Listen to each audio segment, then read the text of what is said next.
Did you sign an NDA? You did. Mm-hmm. Yeah. Right, so everybody did. Everybody who works for Trump has to sign an NDA. The first time I ever worked with him is in the 90s, and I actually didn't have an NDA on those gigs. When you do all the Apprentice, everybody has to sign an NDA. In the 90s, he used to, like the first time he did Miss Universe, all the cameraman, everybody saw how he behaved, and he would come out on stage. This will give you an example of how Trump operates. They're doing a rehearsal. Trump comes out, lines up all the girls on the side of the stage, like on the stage where you're shooting, walks up and down and inspects them all, sticks his finger in their mouth, checks their teeth. He's making like he literally puts his finger, checks their teeth. Yes, because he looks for big horse teeth like Ivanka. That's a turn on. He likes big teeth. It sounds crazy, but it's true. Wow. So he sticks it, like he just pulled. It's clearly just a reason for him to stick his finger in. Yeah, he sticks his little doll fingers in their mouth and checks their teeth. So he makes notes. You know what I mean? He did this, went on for an hour, and people are disgusted. Cameramen are disgusted. The people in the truck are disgusted, but nobody stops him. True story. And that's how he operates. Stuff that will blow your mind and you're like, I can't believe what a pig this guy is. He gets away with it. He wears people down because he's so in your face.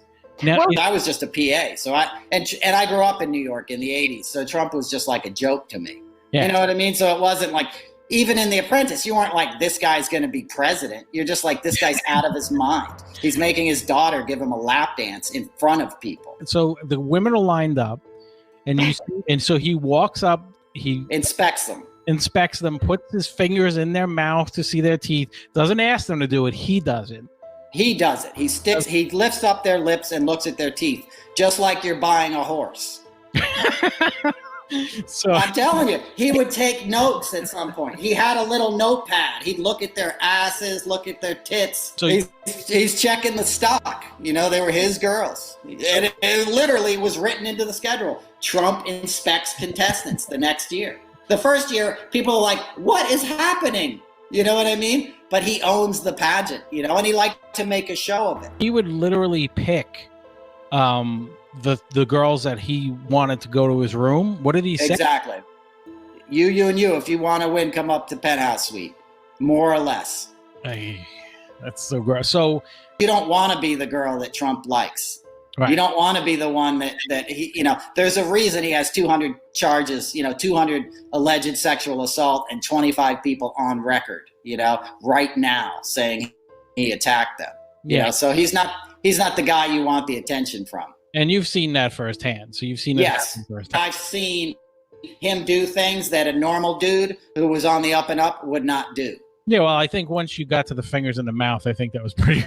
Exactly. Or walking in. He would walk into the room where they're changing. I think he even said on the Stern show that he used to walk in while they were getting dressed and pretend it was an accident or whatever it was just to see them. It wasn't an accident. He made a big deal that he could do it because he owned the pageant, so he looked at them as his girls. It wasn't an accident. He knew he was going in there. It wasn't like, oh, wrong room. I'll tell you the funniest is that I'll go backstage before a show. Yes. And everyone's getting dressed and ready and everything else. And, no men are anywhere. And I'm allowed to go in because I'm the owner of the pageant and therefore I'm inspecting it. I'm inspecting. I want to make sure that like everything is good. You're there. Yeah, the dress. Is everyone okay? They're standing there with no clothes. Is everybody okay? And you see these incredible looking women. And so I sort of get away with things like that. And he did that for the teen one too, right? Hell yeah, he did it for the teen one. That's his jam right there. God, come on, man. That's the thing is he has a bunch of charges, right? With kids. Yeah, 13-year-old girl. He was going to trial for a 13-year-old girl in Jeffrey Epstein's house. That's on record. You can watch her deposition. This is a comedy show. There's nothing funny about that. But he's on. It's on record of that. At Trump Tower, he used to go down. He would go down and the Trump Tower on 57th Street, 56th Street. He would walk around the lobby like to Asprey and the Starbucks and stuff and be like, hey, you should be a model. Because school trips would go in there and they would use the restroom because there's like a public restroom and a Starbucks. So when you came in from Jersey on a school trip, you might meet Donald Trump because he had a modeling agency and that was his big front. Do you want to be a model? I can hook you up. Trump model management is how Epstein based his thing. you know, Epstein was Trump's protege. You know, like Trump was the godfather of this stuff. Trump model management was human trafficking. I don't want to get too deep into like stuff, but if he wasn't Trump, he'd be in jail right now. You know, if he wasn't a rich dude who had like NYPD security guards around him, you know, which is the other part of the story, you know.